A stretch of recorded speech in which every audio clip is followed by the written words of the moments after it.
Varicose veins కి సరైన చికిత్స కోసం సంప్రదించండి ఎవిస్ హాస్పిటల్.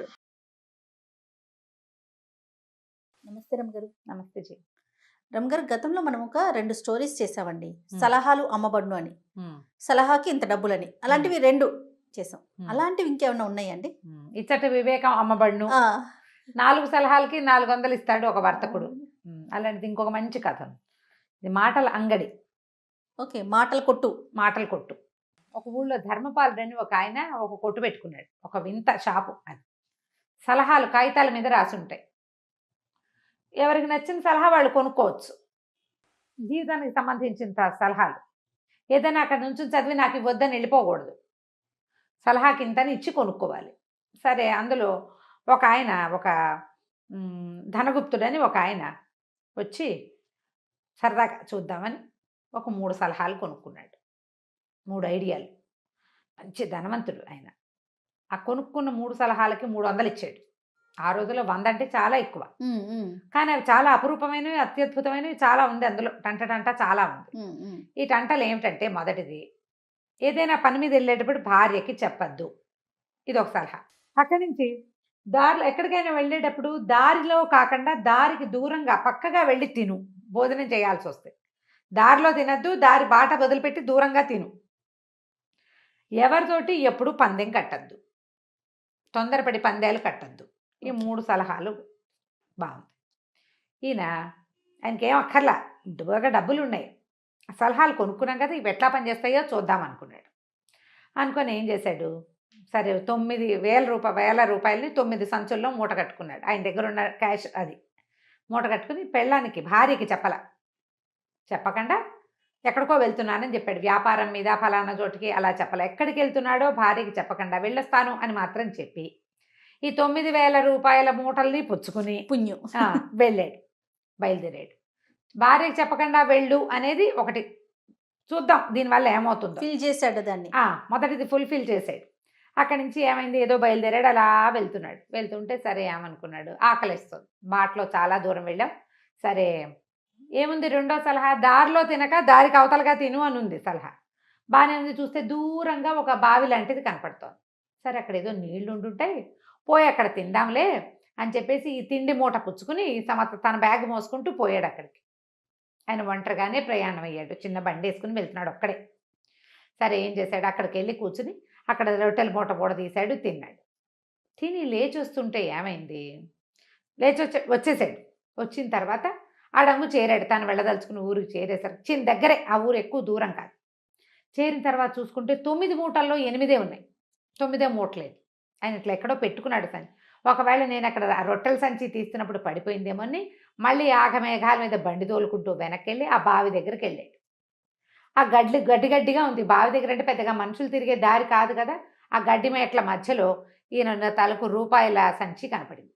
చూసావా, దారి పక్కనే తినుంటే కనుక, నేను దారిలోనే అక్కడే కింద కూర్చొని తినుంటే సంచి దారే పోయేవాడు, ఎవడో పట్టుపోయేవాడు. ఇది అవతలగా ఉంది కాబట్టి ఎవరు దీని జోలికి రాలేదు. అబ్బా, సలహా పనిచేసి 100 రూపాయలు లాభించాయి, 1000 రూపాయలు దొరికినాయి ఇప్పుడు మన డబ్బులు అనుకుంటూ లేచి వస్తుంటే ఏమైంది, ఆ దారి పక్కన ఒక పిచ్చి పుచ్చకాయ ఒకటి తీగ అల్లుకుని ఉంది. ఈయన నడుస్తుంటే చటుక్కుని పోయి ఈయన కాలు ఆ పుచ్చకాయలోకి దిగబడింది. కాలు తీసాడు. సరే కాలు కడుక్కున్నాడు. ముందే ఈ డబ్బుల కోసం వెతుకుతుండగానే తర్వాత తెలిసింది ఆయనకి, ఆయన కాలి బొటన వేలు మీద ఒక కాయ లాంటిది ఉంది, ఎప్పటి నుంచో సలుపుతూ ఉండేది. ఈ పిచ్చి పుచ్చకాయలోకి దూరేసరికి కాలు ఆ వ్రణం ఊడిపోయి ఆ పోటు తగ్గిపోయింది ఆయనకి.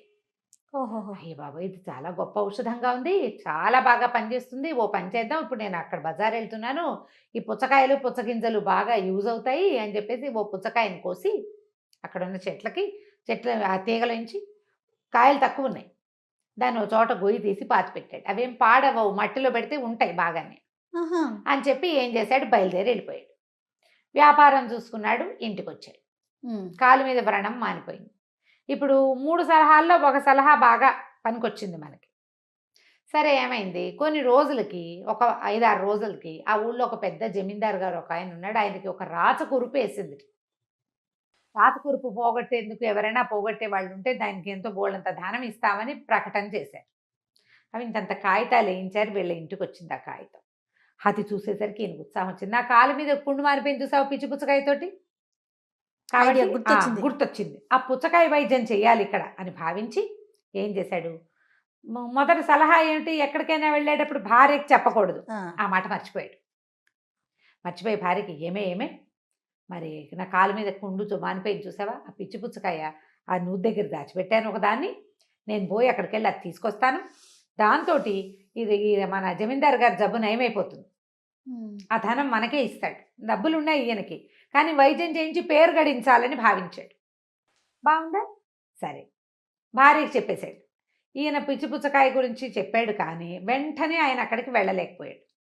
ఈ భార్య ఏం చేసింది, పక్కింటి ఆవిడ కాఫీ పొడికో పంచదారకో మైదా పిండికో అప్పుకొస్తే ఆవిడకి ఏం చెప్పిందంటే, మీ అన్నయ్య గారు ఇప్పుడే అక్కడెక్కడికో వెళ్ళారే, ఆయన ఒక పిచ్చి పుచ్చకాయ వల్ల ఆయనకి కాలు మీద వ్రణం తగ్గిపోయింది, ఆ దాంతో జమీందారు గారు జబ్బు కుదురుస్తారట, ఫలానా బావి దగ్గర చెట్టు ఉందిట, వెళ్ళారు అని చెప్పింది.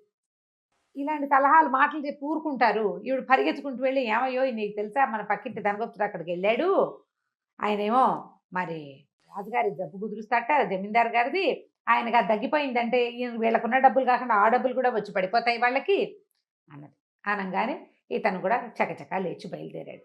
మనకు తెలిసింది పిచ్చి పుచ్చకాయ బావి దగ్గర ఉన్నది.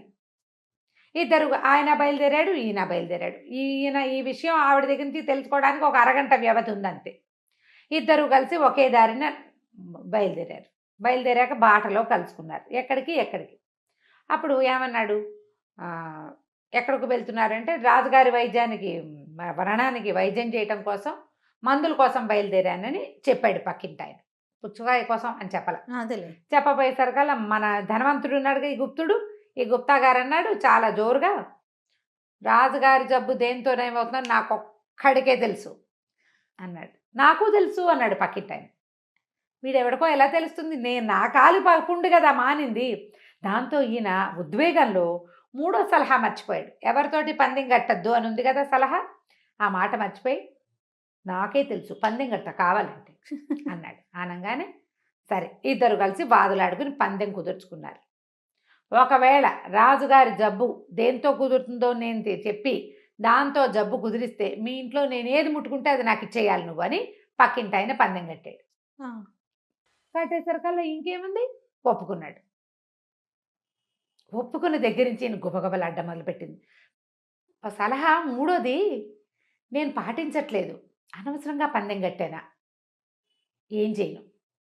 ఒకవేళ వీడు నిజంగానే ఆ పుచ్చకాయ కనుక తెచ్చి ఆయన రోగం కానీ కుదిరిస్తే వీడు పరిగెత్తుకుంటూ మా ఇంట్లోకి వచ్చి మా ఇనపెట్ట ముట్టుకుని ఇది నాకు ఇమ్మంటే నేనేం చెయ్యాలి?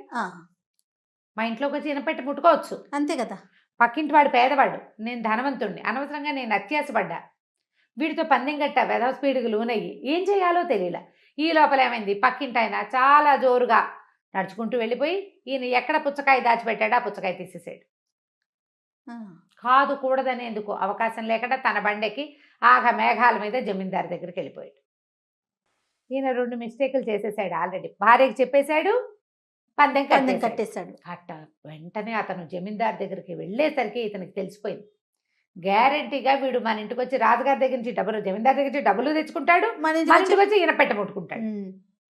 పరిగెత్తుకుంటూ ఇతను ఏం చేశాడు, వెళ్ళి ఇంటికి కాదు ధర్మపాలుడి దగ్గరికి వెళ్ళాడు. మాటల సలహా అంగడి, మళ్ళీ మాటల అంగడి ఉంది కదా, అక్కడికి పరిగెత్తి, బాబు నువ్వు 3 సలహాలు ఇచ్చావు, మొదటిసారి బాగానే పాటించాను, మొదటి 2ను తెలివి తక్కువగా, మళ్ళీ మొదటిది పాటించలేదు, చివరిది పాటించకుండా ఇలా ఇరుక్కున్నాను, మా ఆవిడికి చెప్పడం పొరపాటైపోయింది, అదేమో పక్కింటి ఆవిడికి చెప్పేసింది, మా ఆయన ఫలానా పని మీద వెళ్ళాడని, వాళ్ళేమో నాకు ఈ ప్రాబ్లం వచ్చింది, ఇప్పుడు వచ్చి ఆయన నా ఇనపెట్ట ముట్టుకుంటే నేనేం చేయాలంటే ఈయన అన్నాడు, నువ్వు క్షణాల్లో వెళ్ళిపో, ఈ సలహా నీకు ఫ్రీగా ఇవ్వను, 100 రూపాయలు నువ్వు ఇవ్వాల్సిందే అన్నాడు. ఇచ్చేస్తాను 100 రూపాయలు, ఇచ్చేస్తే నువ్వు ఓ పని చెయ్యి, పరిగెత్తుకుంటూ వెళ్ళి నీ ఇనపెట్టని ఎవరితోటన్నా సహాయం బట్టి అటక మీదకి ఎక్కించు, అటక్కి నిచ్చెనేసి పెట్టు, నేను వస్తానన్నాడు. పక్కింటి ఆయన ఆ పుచ్చకాయ పట్టుకెళ్ళి రాజుగారికి జమీందారికి వైద్యం చేసేసాడు. ఆ పుచ్చకాయ సగానికి కట్ చేసి రాచపుండు మీద పెట్టేసరికి పుండు మెల్లిగా మానుబట్టేసింది.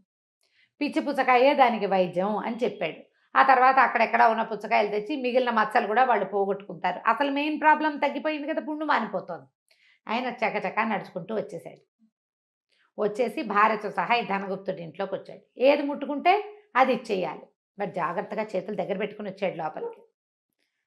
లోపలికి వచ్చి చూస్తే వీళ్ళింట్లో హాల్లో ఓ పక్కగా భవ్యంగా కనపడే ఇనపెట్టే బోసిగా కనపడింది. దానికోసం అటు ఇటు చూస్తే అది అటక మీద కనపడుతోంది. అటక మీద నుంచి తీసుకోవాలి, ముట్టుకోవాలంటే ఏం చెయ్యాలి? ముందు నిచ్చెనెక్కాలి. ఎక్కాలంటే చెయ్యకుండా కుదురుతుంది, కుదరదు. ఈయన ఏం చేశాడు? చెక్కమని వచ్చి ఆ నిచ్చెన పట్టుకుని ఎక్కబోయేసరికల్లా ఈయన ధనగుప్తుడు, మన గుప్తా గారు ఉన్నారు కదా, ఈయన నిచ్చెన మీద చెయ్యేసావా? నీదే అన్నాడు. అనేసరికి నేను నిచ్చెన మీద చెయ్యలేదు, నిచ్చెన ఎక్కి పైన ముట్టుకుందాం అనుకున్నాను అనేసరికి ఈయన వచ్చాడు ధర్మపాలుడు. నువ్వు పందెం ఏమిటి? ఏది ముట్టుకుంటే అది. నువ్వు గుమ్మ ముట్టుకోవాలా, గోడ ముట్టుకోవాలా? నిచ్చెన ముట్టుకున్నావు, నిచ్చెన నీది, నిచ్చెన ఇస్తాం పట్టుకో. పందెం ప్రకారం నిచ్చెన ఇచ్చేస్తాం. ఇతనికి ఏం చేయాలి? ప్లాన్డ్గా అడగటం ఆలోచించుకుని రాజుగారి డబ్బులు వస్తే వీళ్ళ డబ్బులు కొట్టేద్దాం అనుకున్నాడు. కానీ అది కుదరలేదు. ఎందుకంటే ఈయనకి ఏంటి, సలహా చెప్పడానికి ఒక మహానుభావుడు ఉన్నాడు కనీసం. ఇప్పుడు ఈ 3 సలహాలు పాటించినట్టే. జాగ్రత్తగా ప్లాన్డ్గా పాటిస్తే బాగానే ఉంటుంది. అందుకని గుప్తమైన విషయాల పనుల మీదకి వెళ్ళేటప్పుడు ఓపెన్గా విషయం అంతా వైఫ్స్కి చెప్పకపోవటమే మంచిది. అవునారమ్మగారు? కొంచెం చెప్పాలి. ఎక్కడికి వెళ్తున్నావో చెప్పకుండా వెళ్ళిపోతే అక్కడ ఏదైనా పంపునిపోతే ఎట్లా? అదే కదా. అందుకని కొంచెం వేగ్గా చెప్పాలి, చెప్పి చెప్పాలి. అసలు చెప్పకుండా ఉండకూడదు. ఎప్పుడు దారి మీదే కూర్చుని అన్నాలు తినేటప్పుడు మనం మామూలుగానే దారే పోయే వాళ్ళందరూ మనం చూస్తారు. మనం కూడా రోడ్ల మీద తినం, కార్లో పక్కకు ఆపుకుంటాం కదా, అవునా? తర్వాత ఎవరితోటైనా పందాలు కడితే కొంప మునిగిపోదు. ఎందుకు వచ్చిన పందాల్లో ఆస్తులు పోగొట్టుకున్న వాళ్ళని చూడాలా ఇప్పుడు మనం కదా, ఎంతెంత డబ్బు పోతుంది. 3 పాత సలహాలు పాటించదగినవే. కానీ ఇప్పుడు కూడా అలా ఎవరైనా ఉంటే బాగుంటారు అమ్మగారు, సలహాలు చెప్పేవారు. అంటే మరి మీరు వింటామంటే మేము చెప్తాం. సలహాలు 100 కాదు, 1000 కావాలి. సలహాలు కావాలి, కానీ మాకు నచ్చినట్లుగా ఉండాలి ఆ సలహా. అది కదా సమస్య. అంతే కదా. ఇప్పుడు బ్రీఫ్గా ఒక 4 మంచి వాక్యం చెప్తాను జయ. ఎందుకు మనకి ఎవరో సలహా చెప్పక్కర్లా, మామూలుది. సత్యం వద, ధర్మం చెర, ఇలాంటివి చెప్తాం. అవి పాటిస్తాం. మనం పాటించమే. మనకు మహావాక్యాలు ఉన్నాయి బోల్డ్ అన్ని.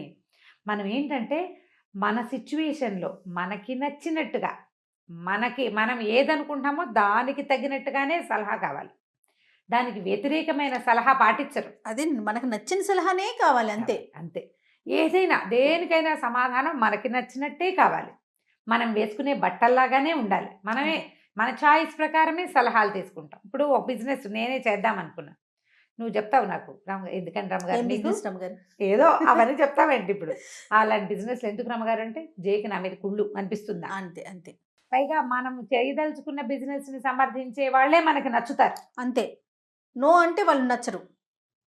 ఇది మంచిది కాదు అని చెప్పేవాళ్ళు, వాళ్ళు వద్దన్నారని వాళ్ళు మానేసామని గింజుకుంటూనే ఉంటాం మన జీవితాంతం. బట్టల వ్యాపారం పెట్టుకుంటేనే బాగుండేది, వాళ్ళంతా వద్దన్నారు, దొంగ మొహాలు, నేను పైకి రావటం వాళ్ళకి ఇష్టం లేదు, బాగుపడ్డం ఇష్టం లేక అలా అన్నారు. అలాంటి రకరకాల మాటలు చెప్పుకోండి. కాబట్టి ఇలాంటి మాటల అంగడ్లు ఈ రోజుల్లో కూడా ఉంటాయమ్మా. కొంచెం జాగ్రత్తగా వెతికి కొన్ని సలహాలు కొనుక్కుని ఆ సలహాల ప్రకారం జీవితాన్ని ముందుకు తీసుకెళ్ళడానికి ట్రై చేయండి. డెఫినెట్గా. తప్పకుండా. నమస్తే రమ్మగారు. నమస్తే జయ.